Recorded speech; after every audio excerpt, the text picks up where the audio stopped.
Pan, angkat ikan. Angkat ikan. Angkat ikan, ikan. Angkat ikan. Tak nampak. Okey. Okey, letak balik ikan sana.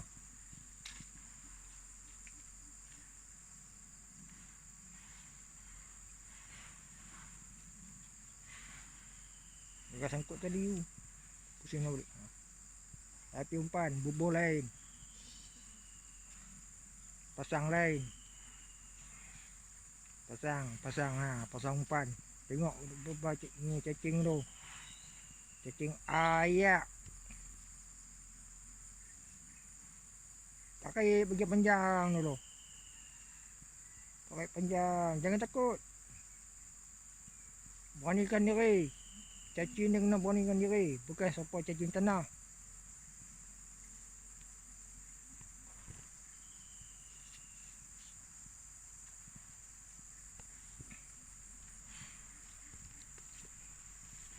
Jangan letak atas tanah.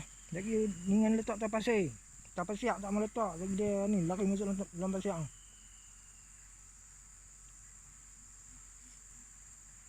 Jongklik dia.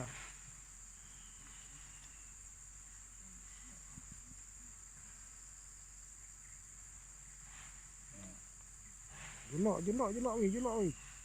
Pusing lagi.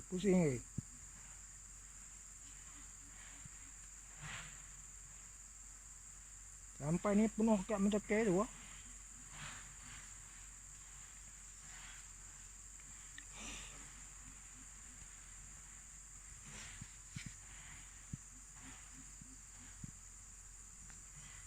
Dah okey tu.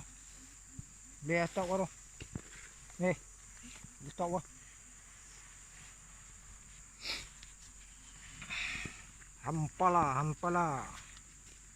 Hampala dengan tahu es.